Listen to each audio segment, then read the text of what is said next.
Authentication Services. This user-friendly website is a one-stop shop for your onboarding journey, guiding you from start to finish. Government agencies, banks, schools, local government units, and business companies. All are welcome to onboard through the National ID E-Verify.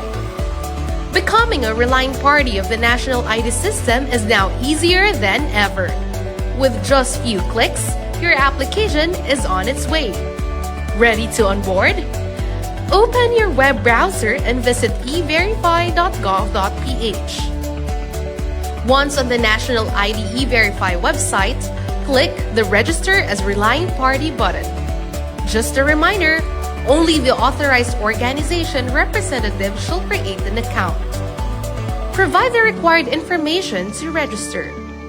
After the registration, check your email and click the Activate Your Account button to complete the process. Your browser will automatically return to E-Verify, confirming successful account creation. To proceed with the application, navigate to your organization profile and click Update to complete your information. To learn more about the requirements, click the downloadable requirements to access the list of documents needed to proceed. With all the documents prepared, head to System Application tab and click Add System to initiate your National ID System integration application. Fill in the required system details and upload all onboarding documents based on your chosen tier level. Once submitted, this platform also allows you to track your application's progress in real time. Upon approval, you will be provided with an API key that will allow you to utilize the National ID Authentication Services. Inside the E-Verify platform, there's also the developers page to guide you navigating the testing and technical integration process. With the new National ID E-Verify, we don't just verify identities, we transform them into a strategic advantage. National ID integration empowers your organization with cutting-edge verification tools, online authentication, and electronic Know Your Customer. Experience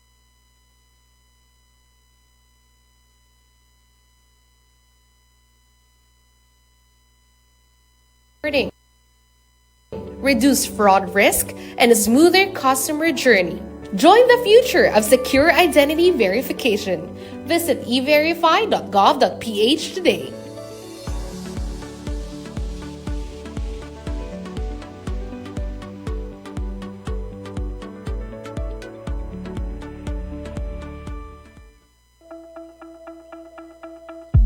Download your digital national ID now. Open your browser and visit national-id.gov.ph. Click the Proceed button to provide consent to the Philippine Statistics Authority to generate your digital national ID. There are two options to download your digital national ID through the official website. You may enter your personal information or scan your national ID QR code. Using your personal information, in the designated fields, provide the necessary information such as the first name, middle name, last name, and your date of birth. Once done, click the Continue button. Click on the Start Liveness button to begin the facial authentication. Position yourself within the frame and follow the on-screen instructions to ensure your face is centered and fully visible within the frame. You can also download your digital national ID by scanning the QR code of your national ID in card or paper form. Once scanned, you can now proceed with the facial authentication process and follow the on-screen instructions to ensure your face is centered and fully visible within the frame. Once verified, you will receive an on-screen message saying congratulations. A successful verification will allow you to view your digital national ID by clicking the View National ID button. The front of your digital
Magandang hapon sa inyong lahat. Malugod po namin kayong tinatanggap sa pulong balitaan ng Philippine Statistics Authority hinggil sa antas ng pagtaas ng presyo ng bilihin sa probinsya ng Sorsogon para sa buwan ng Abril 2026. Welcome to the April 2026 press conference for the inflation report of the province of Sorsogon. Bago tayong magsimula, nais ko pong batiin ang ating mga inimbitahang resource persons o tagapagsalita mula sa ating mga katuwang na ahensya. Mula sa Department of Agriculture, makakasama natin si Sir Pedro F. Oliver, ang kanilang Agricultural Center Chief. Good afternoon po. Mula naman sa Office of the Provincial Agriculturist, makakasama natin si Mr. Hines F. Diniega, ang kanilang Planning Officer 2. Good afternoon din po, sir. Maraming salamat po sa inyong pagdalo. Atin din pong pasalamatan ng mga press at media partners na kasama natin ngayon. Ngayong hapon ay makakasama natin ang SPD, RRMO, DWDR, DPR Radio at PIA Sorsogon. At sa iba pa po nating stakeholders, sa ating mga kasamahan at kaibigan mula sa PSA Field Offices, nakasalukuyang dumadalo sa ating press conference on-site at online. Upang makibalita sa kalagayan ng inflation sa probinsya, maraming salamat din po sa pakikibahagi. Kasama din natin online, mula sa DTI Sorsogon, ang kanilang Provincial Director na si Ma'am Maria Lourdes F. Pancho. Ayan, sa ating pong mga kalahok, nais din po naming ipaalam na ang press conference na ito ay kasalukuyang naka-live stream online sa Facebook page ng Philippine Statistics Authority Sorsogon.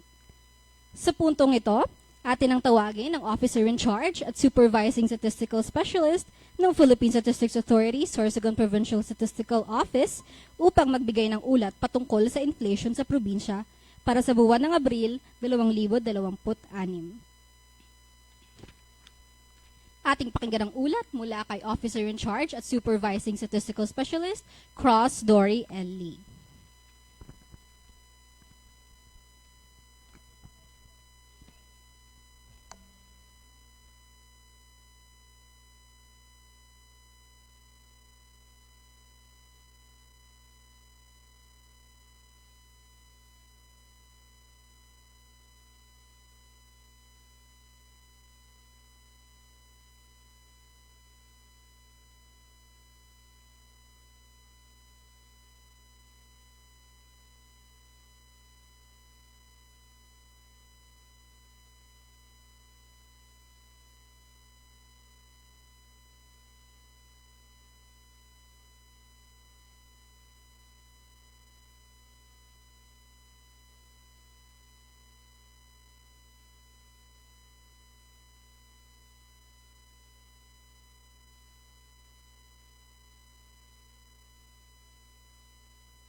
0.1% share sa pagtaas ng pangkalahatang inflation sa probinsya.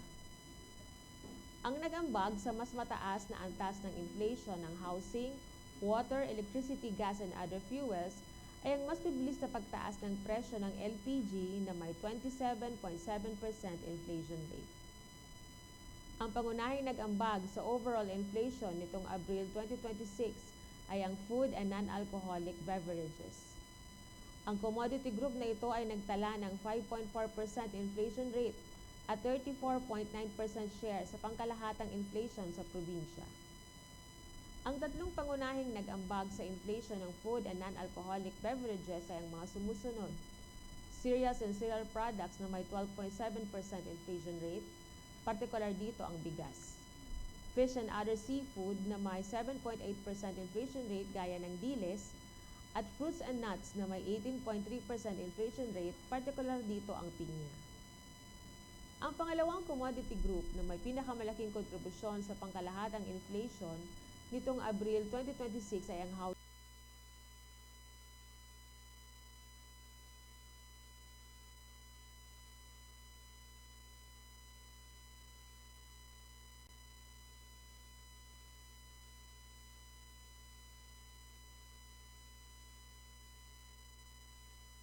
Na may 27.7% inflation rate at renta sa bahay na may 20.0% inflation rate.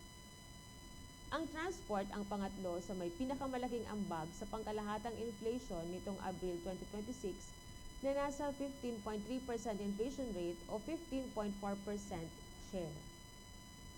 Ang mga pangunahing nag-ambag sa inflation ng transport ay ang mga sumusunod: gasolina na may 66.4% inflation rate at diesel na may 126.4% inflation rate.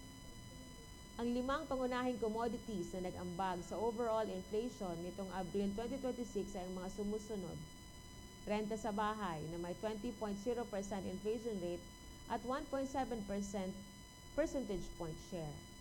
Bigas na may 16.7% inflation rate at 1.5 percentage point share. Gasolina na may 66.4% inflation rate at 0.9 percentage point share. Other pelagic fish na may 17.3% inflation rate at 0.8 percentage point share. At restaurants, cafe, and the like na may 7.5% inflation rate at 0.5 percentage point share.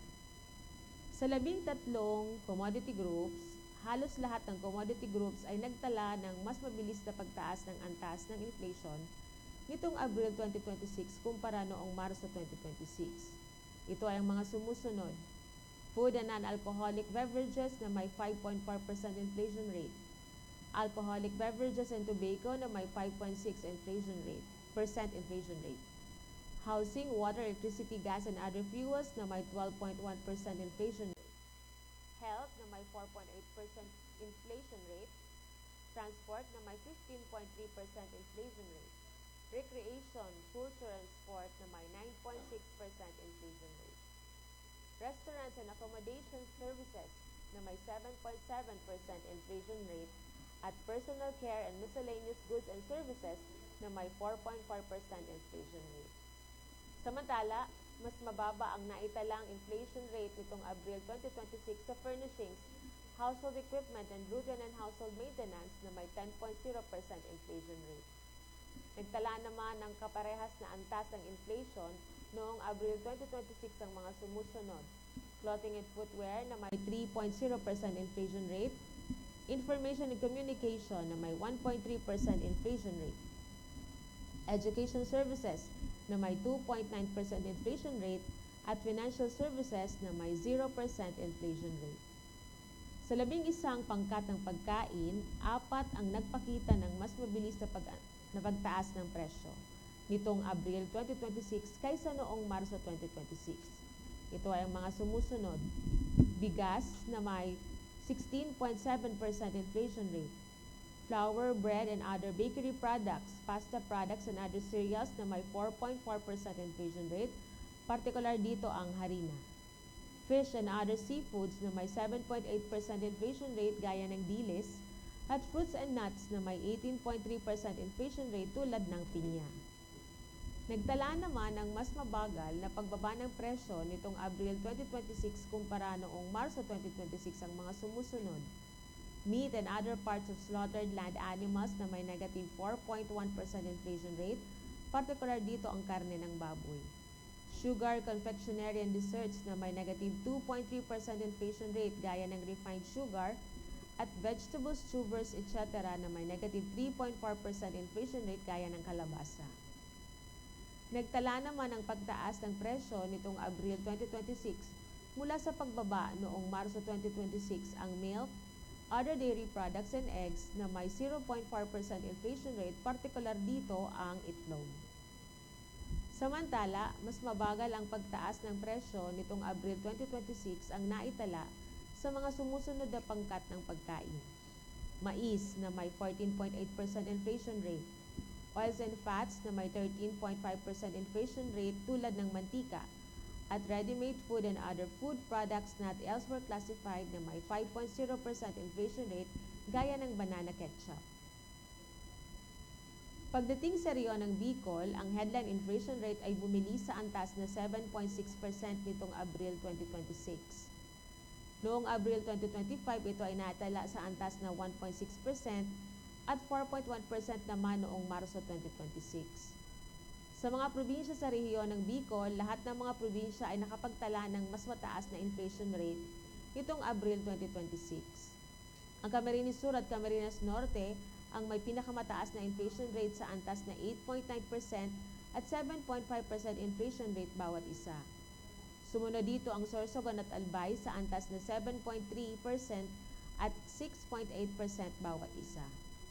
Samantala, ang Masbate ay nakapagtala ng pinakamababang inflation rate sa antas na 6.2% at pumapangalawa ang Catanduanes na may 6.3% inflation rate. Ang inflation rate para sa bottom 30% income household nitong Abril 2026 ay bumili sa antas na 7.1%. Noong Marso 2026, ito ay naitala sa antas na 4.0% at 0.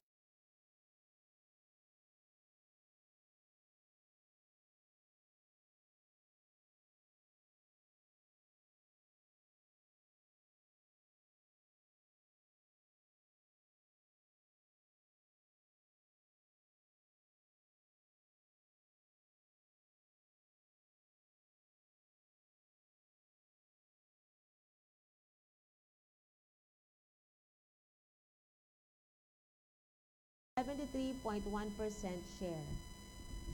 Transport na may 11.4% inflation rate at 14.6% share, at ang restaurants and accommodation services na may 7.5% inflation rate at 4.8% share.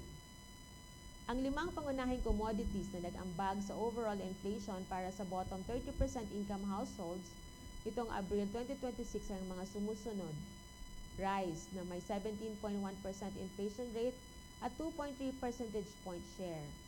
Rentals na may 20.0% inflation rate at 1.4 percentage point share. Other pelagic fish na may 17.3% inflation rate at 1.0 percentage point share. Gasolina na may 66.4% inflation rate at 0.6 percentage point share. At restaurants, cafe, and the like na may 7.5% inflation rate at 0.5 percentage point share. Ang monthly data ng inflation para sa all-income households at bottom 30% income households ay inyong makikita sa website ng Philippine Statistics Authority. Maaari rin itong ma-access sa mga links na naka-flash sa screen o sa pamamagitan ng pag-scan ng QR codes na nasa screen. Dito nagtatapos ang aking paglalahad ng antas ng inflation o pagtaas ng mga presyo ng mga bilihin at serbisyo sa probinsya ng Sorsogon para sa buwan ng Abril 2026. Ang Philippine Statistics Authority ay lubos na nagagalak sa inyong paglahok sa press conference tungkol sa inflation sa probinsya ng Sorsogon. Salamat at magandang hapon sa ating lahat. Maraming salamat, ma'am, para sa ulat tungkol sa inflation sa probinsya ngayong Abril. Ngayon po ay nais ko pong imbitahan ang ating mga resource persons na maupo dito sa unahan. We also acknowledge the presence of Mr. Arvin Lazaro, Acting Supervising Grains Officer ng National Food Authority, Sorsogon. Good afternoon po. Para sa mga katanungan, Malugod po itong sasagutin ng ating mga tagapagsalita at ating SSS at OIC. Para sa ating mga kaibigan, kasamahan at stakeholders online, maaari rin po kayong magpadala ng inyong mensahe sa ating comment section.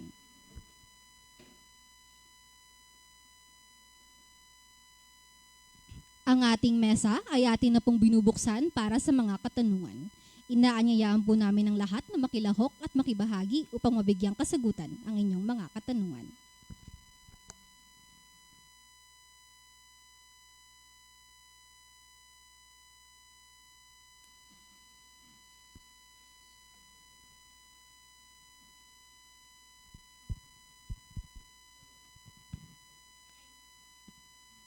Okay. Hello, good afternoon po. Maray na hapon. Mabi ko lang kita para maintindihan, mama. Una po, hindi, Tagalog siguro pwede naman para mas maintindihan. Naka-live stream pala tayo. Opo. Unang-una po, sa totoo lang, ma'am, pag yung tinatalakay nyo na po yung mga percentage rating dyan, sa totoo lang po, nahihirapan ako sa conversion nung kung ano ang katapat noon sa Philippine figure natin, ang face value niyan. Magkano po ba yung talagang, sa pangkalahatan na lang, yung inflation rate dito po sa ating probinsya? Huwag na tayo pong lumabas. Sir, good afternoon po. Sir, in as much as gusto ko po magbigay, sir, ng figure, hindi ko po kayang ibigay kung pangkalahatan in amount po, because ang inflation report po natin ay nakabase sa percentage or sa rate of change.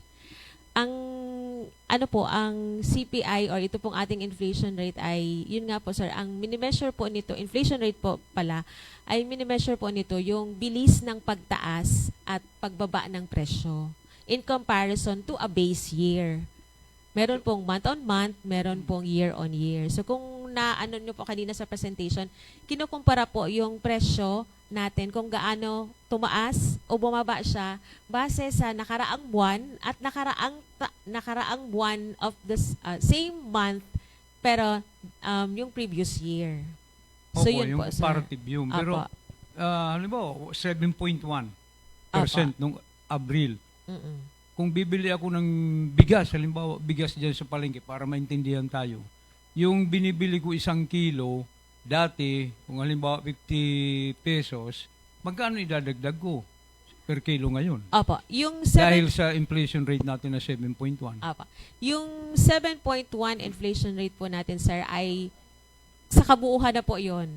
For all, commodity groups. Apo. Meron po, kanina po, sir, may binanggit po kami na yung mga contributors po doon sa pagtaas, and then meron po kaming specifics na mention about po sa cereals and other cereal products, specifically po yung bigas, na mention namin na yun po, may sarili siyang, kumbaga, na percentage na siya po ay tumaas. Hanapin ko lang po. Sige. Kung ibabalik natin sa presentation, pwedeng pa-flash ng presentation. So, halimbawa po, sir, sa food and non-alcoholic beverages, yung ating pong pag-increase po ay meron siyang 2.6 percentage points na itinaas po and then ito po ay 34.9 percentage share sa kabuuhan ng 7.1% na itinaas. Sa figure man, sa i-convert natin into Philippine money, magkano yun? Pwede ba natin may convert yun? Yung price po. Opo, yung price. Sandali lang. Tawagan po natin yung ating specialist para sa average price. Para lang po magkaroon ng idea yung Apa, ating sige tagapakinig. Opo. Yung Magkano average, idadagdag nila? Apo. Sige, sir. Habang pong piniprepare yung yung average price na data, pwede po tayo balikan na lang po natin yun. Sige. Pangalawa po, Sige po. napoproject ng, halimbawa, yung Bangko Sentral ng Pilipinas, napoproject yung inflation rate, halimbawa, 2% to 4%. Bakit hindi 0% deflation? Anong masama kung mag-zero inflation tayo? Anong mangyayari sa ekonomiya natin? Sir, ang Ang zero inflation po kasi ay meaning walang movement ang presyo. Opo. Ayon sa mga ekonomista, syempre po pag walang movement ang presyo, di pabor po yun sa mamimili kasi wala pong pagdagdag o pagtaas ng ng presyo. Ano yun, makakasama, makakabuti po sa mamamayan, sa negosyante o ano po? Sir, pag ang stable naman po ang presyo, di ibig sabihin po noon ay wala masyadong pagbabago. So definitely po favorable naman po 'yun sa sa mga consumers. I do hope meron tayong naka-zoom na BSP para Opo, ang BSP po kasi sir ay mabigyan nila ng naka-base sa Ibig sabihin, ma'am, napoproject nila yung inflation rate. Possible na inflation rate. Opo, kasi meron nga po sila, sir, na tina-target na mga Opo. inflation kasi sila naman po ang nagmamanage ng Opo. monetary Bakit nasa-target nila policy. yung 2% to 4%? Bakit hindi zero? Ano ang pinakarason doon? Ano po, sir, kung sa akin lang po, sir, ang zero naman po ay... Makakasama yun? Hindi ko po masabing makakasama. Kaya lang po, parang hindi naman po siya realistic, sir, na hindi gagalaw ang presyo. Kaya po, very conservative naman po yung yung kumbaga projection na merong movement pa din naman po.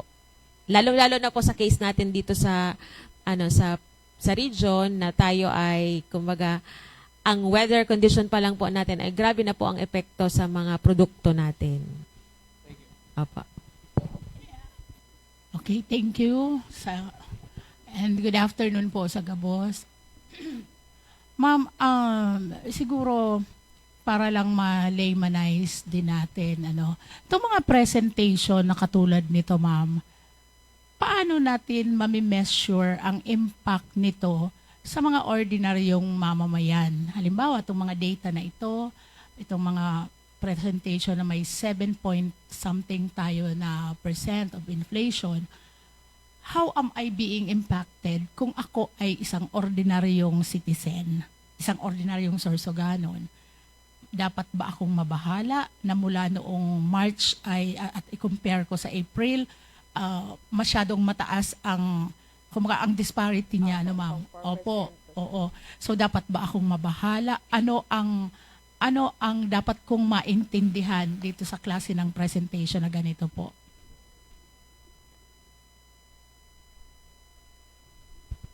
Okay, thank you, ma'am.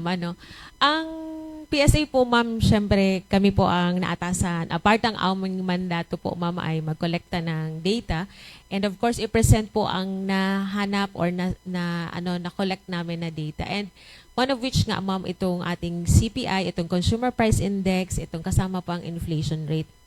Ang inflation rate po ay isa lamang po, ma'am, na parang barometer ng performance ng ekonomiya ng isang bansa.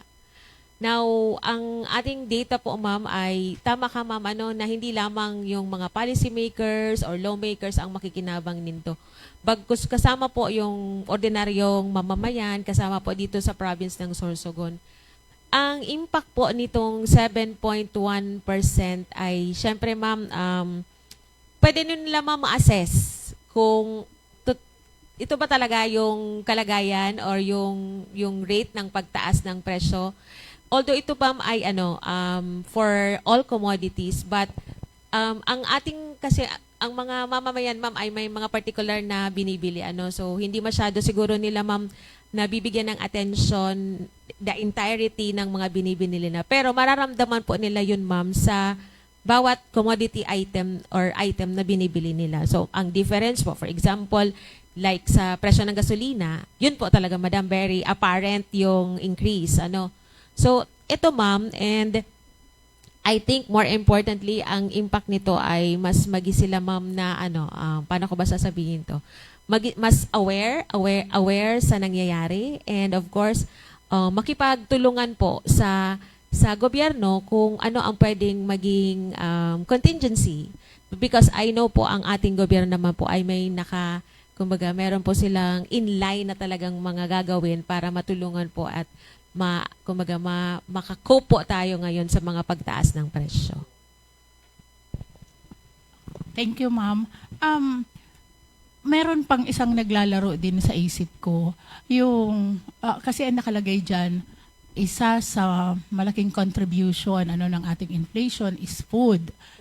And how is the statistics na nagagather ninyo being affected by the, ano ba ang tawag dyan? Sa alcohol, dole out? Or yung mga, lagi tayong namimigay ng mga libre, ng mga pagkain, nandyan walang mga bayad, hindi na binibili, libreng nakukuha. So, how are these statistics, particularly on food and non-alcoholic beverages, affect?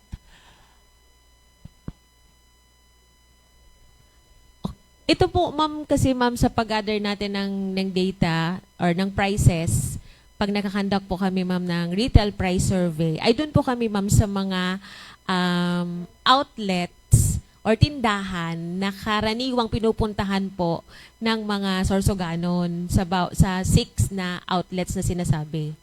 So, when it comes, ma'am, doon sa mga dole-outs o yung mga pinapamigay, wala po siyang epekto dito sa ating, sa statistics ng inflation rate because doon po kami, ma'am, kumukuha ng data sa sa mga outlets or tindahan talaga mismo. So, meaning, ma'am, kung ano po yung prevailing price nila doon, hindi po naka-sale ha, kung ano yung prevailing price na talagang suggested retail price, yun po ang kinukuha namin, ma'am.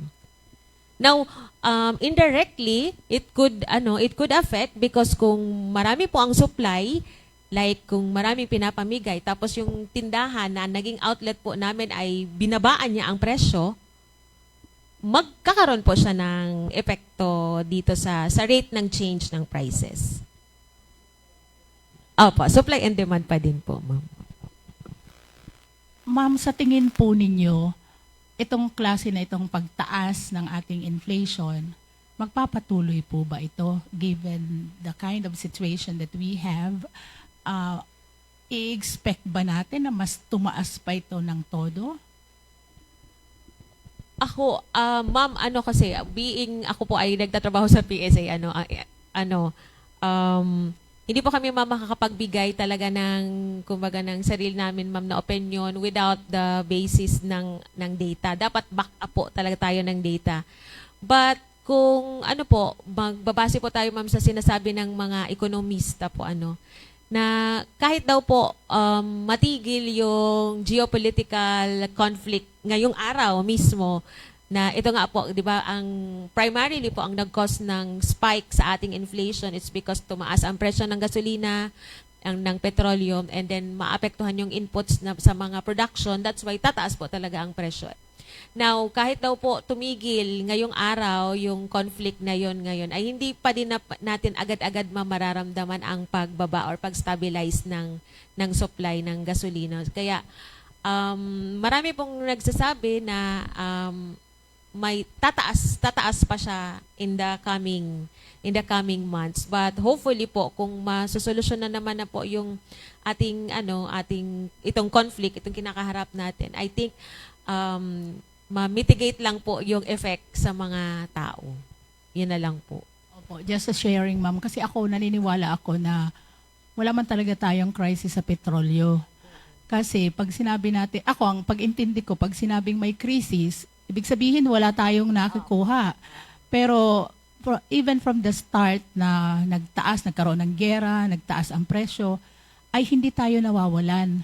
Meron tayong mga nagsara na gasoline station, pero hindi na namin na-dig out kung bakit sila nagsara, kung dahil ba wala na silang capacity to buy, or nagsara sila because of some other factors.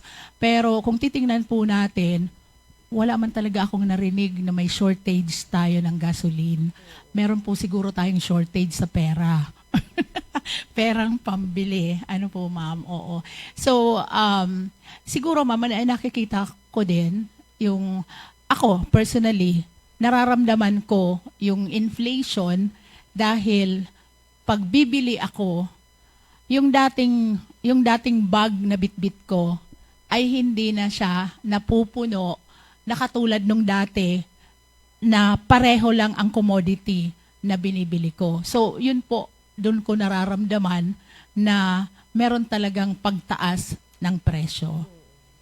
Sige, ma'am. I-anuhan ko din po, ma'am. Kumbaga, sekundahan ko po yung, yung observation nyo, ma'am. Because, in relation din po dun sa tinatanong ni sir na paano mas bigyan siya ng parang ma-quantify natin kung ano po ba yung, yung pagtaas na presyo na yun, Now, ang isa po na byproduct ng inflation rate is the purchasing power of the peso. Now, kung kinocompute po yan, ma'am, inverse of the inflation rate. Kung kaya't po ngayon sa Sorsogon province, ang ating purchasing power of peso in comparison to the 1 peso in 2018, because ang base year po natin ngayon ay 2018. Sa pag-compute po ng inflation rate or ng CPI, kailangan po natin mag-set ng base year kung saan natin i-compare yung presyo na the value or halaga ng mga bilihin, including the peso. Now, ang base year po natin ngayon ay 2018, kung kaya't yung piso po noong 2018, ang value as of April 2026 ay nasa 73 centavos na lamang.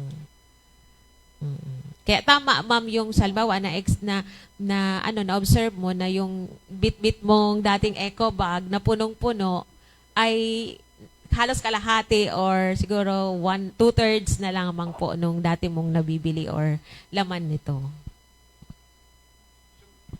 Bali, ma'am, kung 73 pesos na lang ngayon? 73 pesos yung 100 Opo. pesos. Opo. So, kung 73, tama ba ang sabihin na dadagdag tayo ng 27 pesos sa binibili natin noong 2018? Most likely po, ganun po yung yung in-increase ng sa presyo kasi nga po yung value naman ng pera mo ay bumaba po. Ayun, opo. Yung hoarding po, yung artificial shortage, kausa ng hoarding, yung artificial shortage natin, yan po ba ay nagkukos din ng inflation rate natin? Yung mga ginagawa na artificial shortage, halimbawa may hoarding tayo ng bigas, ng kung anong mga commodities, yan po ba indikasyon din na kaya tumataas ang ating inflation rate, ma'am? Syempre naman, sir, kung maramihan talaga, sir, ang kinukuha sa market, ay definitely, sir, magkukos siya, sir, kumbaga ng shock doon sa sitwasyon sa pag-move ng presyo. But sir, meron naman po tayo, sir, ng mga kumbaga safety net or safeguard on that. Kaya protected naman po yung ating mga consumers. Nandito naman yung ibang Sige line po, agencies baka may natin. Paano nami-measure kung meron tayong mga artificial shortage sa mga commodities natin? Rice, agricultural products. So paano natin ma-determine? At paano natin may papaabot yun sa mga kinauukulan, sir? So, good afternoon po in behalf ng DA po, DE5, sa Sir Rodel, at saka ang aming mga RTDs, at saka yung AMAD po, kasi sila po ang isa sa mga pangunahing division ng Department of Agriculture para po matutukan po ito. So, based po dito sa report po namin, talagang tama naman po yung report ni Ma'am. So, talagang significant increase po sa rice. So, ang mga likely drivers po nito ay yung mga national rice inflation at 13% year-on-year. Tapos yung mga milling distribution and transport cost. Tapos po doon naman sa vegetables as well as tubers, banana, and pulses. So, nag-increase naman po talaga. So, yung mga likely drivers po nito ay yung mga seasonal supply gaps, whether distributions or disruptions, and higher diesel as well as gasoline prices. So pagdating naman sa meat, sa meat nga, yung sa pork po, bumaba yung live weight po natin dito sa Sorsogon. So percent increase din po siya, nag-increase din po talaga. So yung medyo drivers po niya is rising feed cost, transport inflation, and steady demand. And then yung sa fruits naman po, hindi naman siya halos, kung baga nagpa-plateau siya. So, kasi yung mga bananas and mangoes and other fruits may mga stable demand din po tayo to a local supply. And then yung sugar po nag-increase din. So ang mga likely drivers po nito, sabi sa report, is yung global sugar price pressures, peso depreciation, and transport cost. And then yung corn, percent increase din po siya, high increase kumbaga, due to feed demand, limited harvests, and fuel-driven transport inflation. So lalo nga po ngayon na grabe na po ang init. So may mga projection pa po na mas iinit po tayo. So gusto sabihin talagang makaka-apekto din po talaga ito doon sa inflation rate po natin. So may mga advance report na po na ang pag-asa na magkakaroon ng Super El Nino. So pero ang DA po may mga ano naman po tayo, may mga ginagawang hakbang para po ito ay masolusyonan din po. Sabi po ng aming director na si Sir Rodel. And then yung mga fishery products nag-increase din po due to higher hauling costs from landing sites to market, yung mga cold storage and ice plant. So kasi kung tingnan natin dito sa Sorsogon sa Bulan, ang dami din ng mga isda, pero yun ang isa sa mga konkretong factors kung bakit tumataas din po yung presyo ng ating ng ating mga isda. Pero po, ang Department of Agriculture as of now, lalo na po dito sa Sorsogon, yung programa po natin na pamimigay ng rice seeds, ready na po ito para sa wheat season. So lahat ng mga LGU ay minumungkahi namin na yung available na po, kung gusto na po nila, pwede na po silang kumuha dito sa dairy farm kasi nandyan po yung mga hybrid rice seeds na yung iba po pwedeng kunin. Yung iba kasi tinetest pa po yon, kaya medyo matagal din. Pero on time naman po yung mga delivery. Tapos, ngayon, nakapag-distribute na din po ang Department of Agriculture para makatulong din po dito sa inflation at saka sa crisis na nangyayari. Doon po sa Presidential Assistance for Farmers and Fishers, na yung sa farmers kami naman, sa rice and corn, sugar, and yung sa BFAR naman, sila naman po ang sa fish or sa fishery. So nagbibigay po ang DA ng 2,325 pesos kada farmers. So nabigyan na po natin ang Prito Diaz, Barcelona at saka yung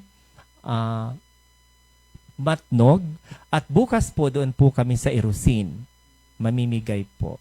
So, yun po, may mga may mga ginagawa naman po ang Department of Agriculture kung paano po maibsan itong ating mga mga crisis na ito dito po, lalo na po dito sa atin sa Sorsogon po. So, yun lang po ang aking masasabi.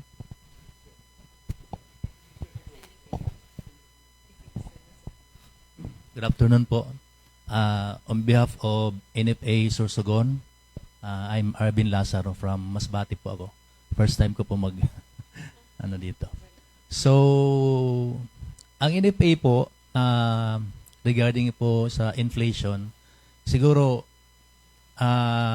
hindi namin ma-determine yung inflation ng sa bigas kasi sa ngayon, buffer stock lang talaga ang mandato ng NFA ngayon. So, yung meron kaming FTI, yung FTI na P20, kung yung sa Kadiwa, saka sa PLGU, dyan sa Capitol, meron diyang P20 na bigas para sa mga vulnerable sector. So, siguro makakatulong nyo na mapababa yung inflation dahil mababa yung bigas na binibenta dahil sa programa ni PBBM. So, ang NFA,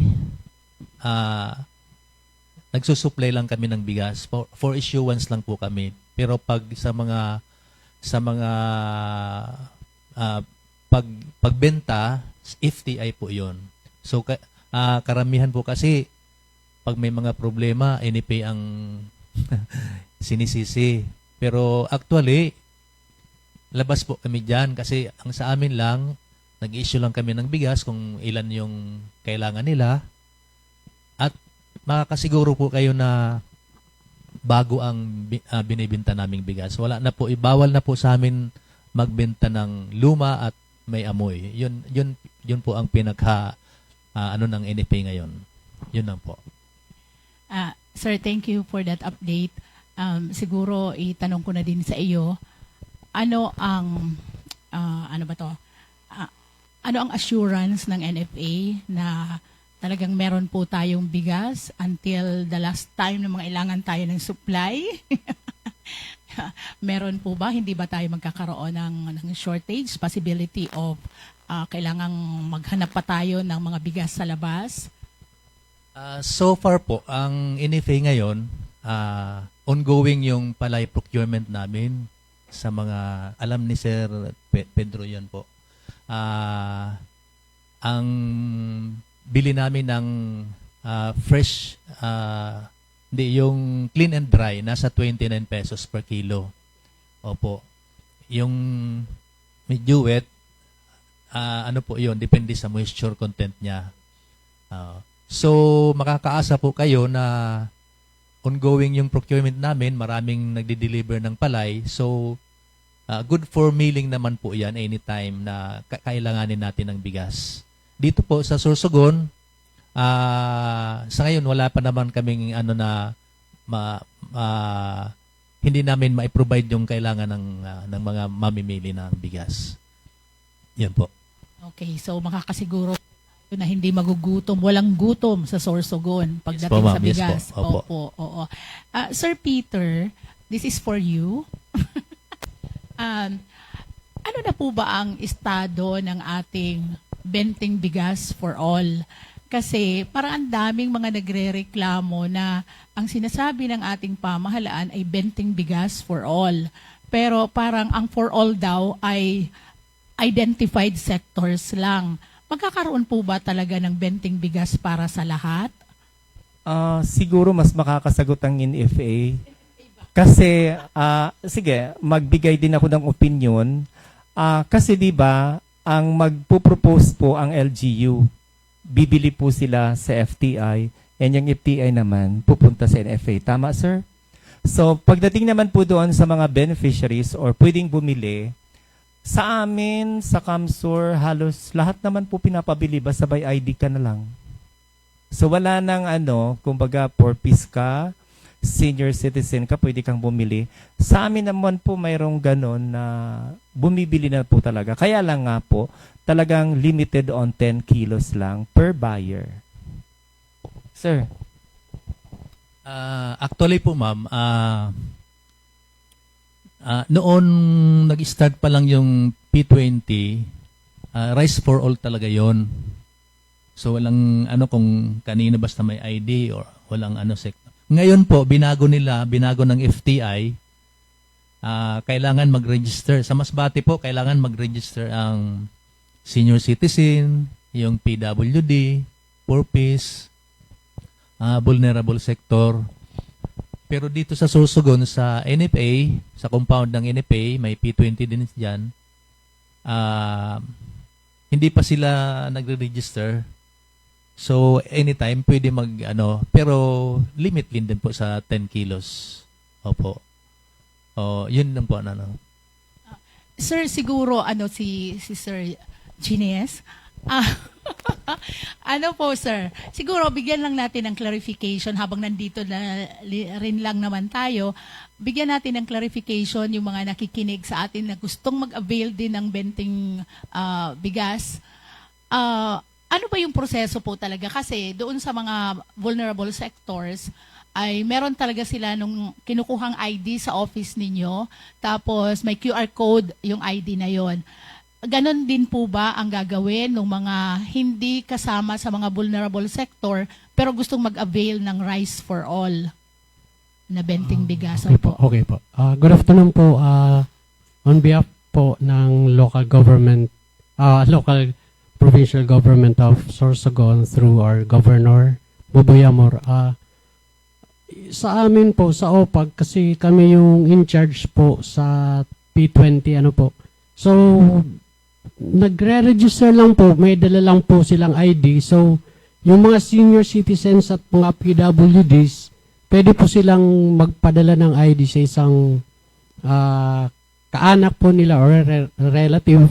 So, kaya lang po, sa isang family po, ano po, kung may isang PWD at isang senior citizen, at saka isang, halimbawa, yung father ng, nung head of the family. So, bali 3 ID po, pwede po namin i-accommodate yan. So, pwede pong isang tao lang po ang magdala ng 3 IDs. So, ina-accommodate po namin yan. May mga PWDs nga po na sila na po ang pumupunta sa registration at saka sa pagkuha ng bigas. So, wala naman po kaming pinipili. Lahat naman po sila welcome po, ma'am, na magpa-register. Ang hindi ko lang po maintindihan kung hindi ko lang po naintindihan siguro or baka po yung mga dating naka-register na ngayong buwan po is diretso na po sila So wala na pong registration, yung nakapag-register na po last month, diretso na po sila sa payment po. So ganun po yung proseso ng namin na yung mga bago magdala ng ID for registration. After registration po is pupunta na po sila sa validation ng ID at saka kukunin po yung mga nila, yung pangalan at saka yung mga personal datas. Tapos after that po bibigyan na po sila ng QR code. So after ng QR code, they can present the QR codes through their cellphone para po makabili na po sila ng bigas. So dire-diretso na po. Thank you very much, sir. Kasi yung mga vulnerable sectors, wala nang problema doon. Yung ating mga... Wala po. Oo. Wala po. Ang parang nakikita kong laging merong concern, yung mga hindi kasama sa vulnerable sector na gusto ding bumili din ng benting bigas, siguro hindi lang sila nagpaparegister dahil hindi nila naiintindihan na they are also welcome. Pwede naman silang pumunta. Wala namang pumipigil sa kanila. Halimbawa, ako, PIA manager po ako, pasensya na. Pero gusto kong mag-avail ng 20 pesos na bigas. Pwede ba ako doon? Hindi ba ako haharangin? Ay, ikaw, hindi ka Pwede po, qualified. ma'am, lahat po pwede po mag-register sa Capitol po. Sa Office of the Provincial Agriculturist. Lahat po yan, ma'am. Wala pong pinipili. Ang nga po dyan, pagdating po sa releasing center or sa gym, pag nagbebenta na po is may may priority lane po kami. So, sana po tuloy-tuloy yung priority lane kasi kung minsan nag-aaway-aaway na po yung doon po kami nagkakagalo doon sa gym pag wala pong priority lane. Saka idagdag ko na lang din po yung sa kadiwa ng Pangulo, binibili po ng provincial government yung binebenta doon po sa kadiwa. So, hindi po libre yun na kukunin ng provincial government yung mga produce ng mga mangingisda at saka ng farmers natin. So, binibili po ng provincial government yun ng prevailing farm gate price po. So, kaya po mababa yung presyo dun sa kadiwa dahil po farm gate price po, binibili po ng provincial government yun. At saka yung mga binibilang po ng provincial government is mga beneficiaries po ng mga programs namin. Katulad po ng UMA or una yung magsasakang sa agrikultura at saka sa PISOG programs po ni Governor. Doon po kami bumibili ng mga binebenta namin doon sa kadiwa po. So, yun po, ma'am. Okay, thank you very much, sir, for that clarification. Siguro yung mga nagre-reklamo dyan, pwede na silang magpa-register sa inyo, kumuha ng QR code, yung ID, and then pumunta ng gym or kaya kung saan yung areas natin. Thank you. May dagdag po ako doon sa PAP program ng President po natin. Ito po ay spearheaded din ng ating mga congressman, sila Kong Wowo, at saka sila Kong Det.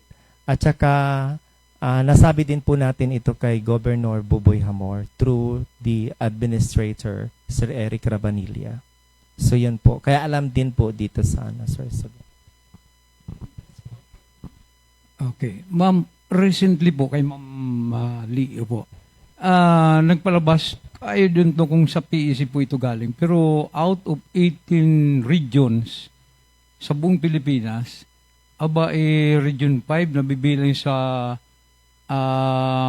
most below poverty line ang ating pong status sa kondisyon ng ating pong siguro mamamayan, ekonomiya, politika, kung anong lahat na.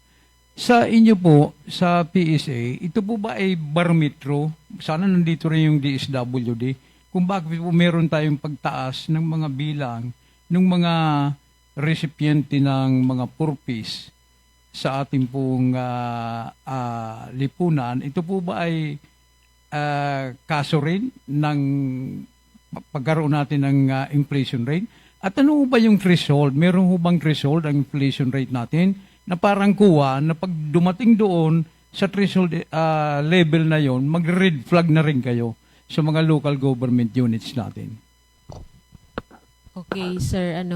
Ang una po yung point na riniraise ay kung nag-release po kami ng data about sa poverty. Tama po yun. Sa ngayon po, sir, ay wala pa po kaming nare-release na bago or updated na data on poverty statistics. Ang pinaka-latest pa po ay 2023. Dahil po ang 2025 na Family Income Expenditure Survey ay katatapos lamang ng second visit nitong bandang February at nag-processing pa lang po. Bale, nasa data evaluation pa lang po kami. So hopefully, mga bandang August po or September or early July to September, third semester po ay makapagpalabas na po ng result ng for the 2025 na poverty statistics. Siguro po yung na-mention nyo po yung dati pa po yung result na about sa poverty level or poverty incidence sa region 5 and kasama po yung in comparison with other regions. So ngayon po, sir, wala pa po. Pero tama yun na result po na out of 18 regions, pinakamababa yung Region 5? I-verify ko po muna, sir, kasi wala pa akong hawak ngayon na data. But yung 2023, tama ba, Donna? Sige po, ipacheck ko lang po. And then, pangalawa pong tanong nyo po, sir, is kung dumami yung recipient ng sa... Opo. Yun po... hindi ko din naman po, sir, masabing directly po na dumami ang number ng 4Ps beneficiaries or mahihirap dahil ang DSWD po ang may hawak ng ng figures din nila kung dumagdag po ba at kung ano po yung sa criteria talaga nila na hinahanap. But we only know that ang basis na po ngayon talaga, sir, ng pag-determine ng mga beneficiaries ng social protection program ng ating gobyerno, particularly ng DSWD, ay galing po sa listahan na mapoproduce ng mga community-based monitoring system. Pero yung purpose po, kasama yun sa Family Income and Expenditure Survey, mostly. Ang sample po natin kasi, sir, sa mga household surveys namin ay housing unit, and definitely po pag ang isang barangay ay nakapasok bilang sample sa isang survey, yung mga ilang bahay po doon ay makakapture natin, kaya definitely po may makakapture po tayong mga 4Ps na beneficiaries. Ayun. Yung threshold po ng inflation rate. As to the threshold ng inflation rate, ang ating pong Philippine Development Plan ay mayroon po silang sinet na target na dapat na ma-achieve na inflation rate. In the same way po ang Bicol Regional Development Plan ay meron din naman po. Sa pagkakaalam ko po, ang target range ng inflation rate ay nasa may 2 to 4% or 4 to 6%. Kasi po pag ang base po sa standard, ang alam ko po sa mga concept ng mga sa ekonomiya ay Pag naglampas po ng 6 or 6 and above ay medyo ano na po siya, critical na ano po na yan na stage na po siya. Kaya ang alam ko po sa Philippine Development Plan ay nasa 4 to 6% po na target na ating inflation rate. Sino ang bibigay po ng parang kuwa style na nag-red flag din pag narating na yung threshold na yon? Wala po. Syempre sir, ang ating ano po, ang nangangalaga sa ating monetary policy, syempre kasama po ang Bangko Sentral, and of course ang NEDA po ay nagbabantay din dyan. And kasama sir ang mga other government agencies na talagang nagbabantay din po dyan sa mga data, lalo-lalo sa inflation. And sige nga ma'am, bigyan nga natin ng kunting pakonsuelo yung manonood. Bakit hindi tayo pwedeng mag-imprinta ng maraming pera?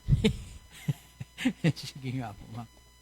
Oo nga sir, sabi niya, tama si Sir Ines na sa BSP po kasi sir ang nag-iimprenta ng pera. But ano po sir, pag nag-imprenta po tayo ng maraming pera, ang ano po dyan, ang value din po ng pera ay bababa.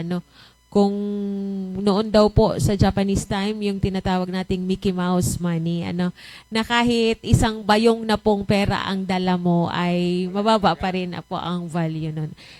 Siguro po, si BSP po ang mas nakakaalam ng kung ano po ang mas magandang solusyon. Kasi nga, sabi nga kanina, nabanggit din ni ma'am na ang tingin niya ay hindi kulang sa supply. Kulang lang po talaga yung pambili. Last na lang po ito talaga. Tunay na.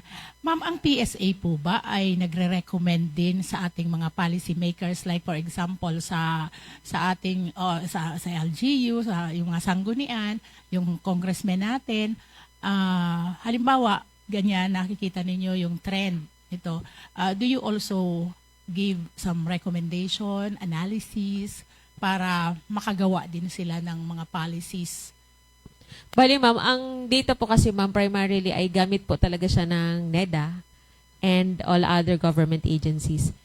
So siguro ma'am, part ng policy formulation talaga ang involvement ng PSA, but we do not ma'am specifically point out a particular recommendation, but syempre kasama po parati ang PSA, lalong-lalo na sa pagiging source ng data. But ang gumagamit po talaga ma'am yung sa policy formulation, of course ma'am, yung ating in charge sa finances and sa monetary policy, yung BSP pa din po ma'am, and not NEDA, DepDev na pala, the Department of Economics and Development.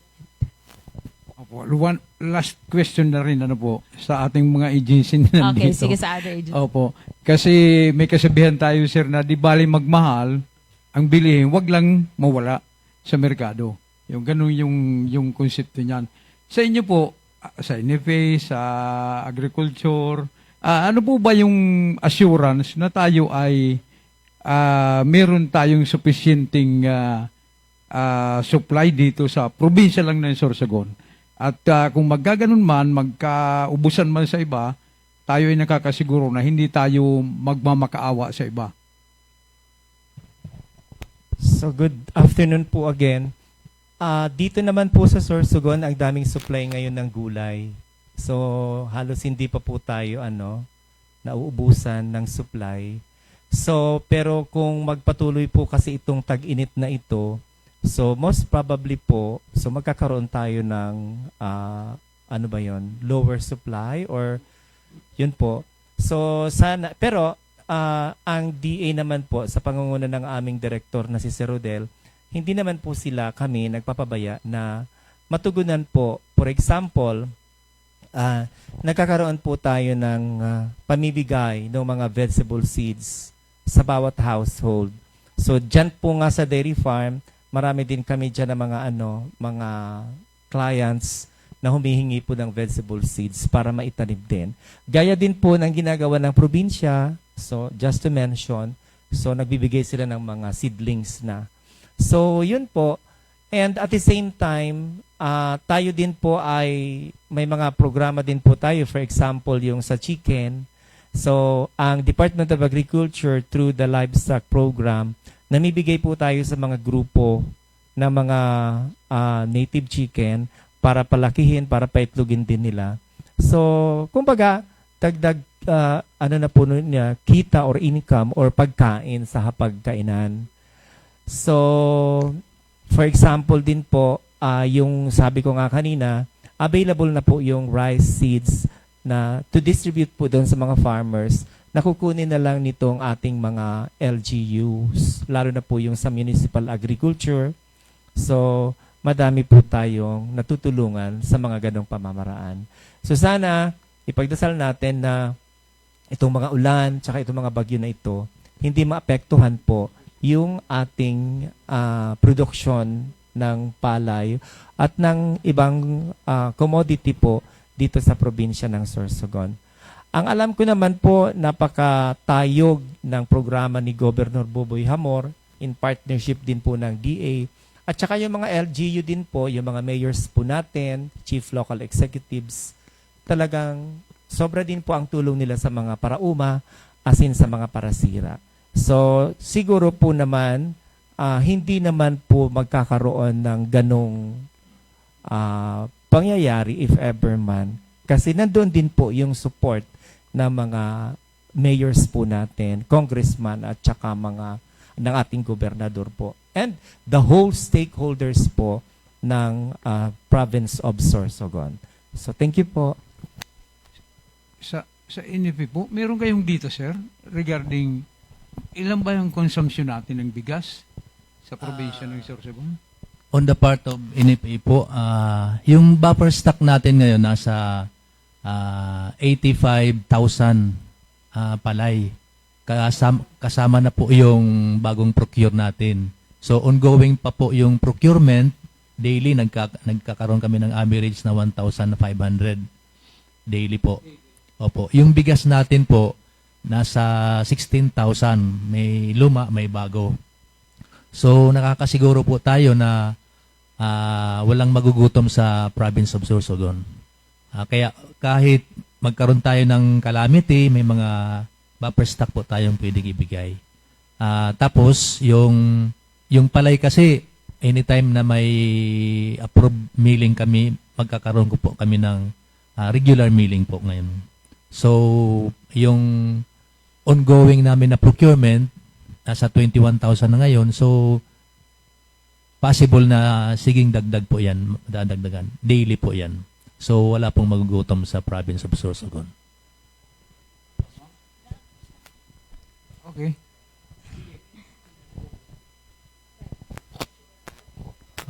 Good afternoon po ulit. Nasabi na po ni Sir Peter yun. Pareho rin po yung ano namin ni Sir Peter. Lahat po ng resources po ng OPAG, through our Governor Buboy Amor, namimigay din po kami ng vegetable seeds.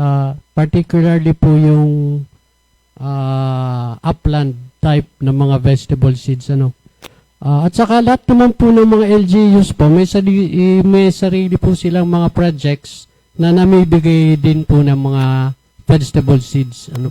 So, yung rice seeds po through DA po.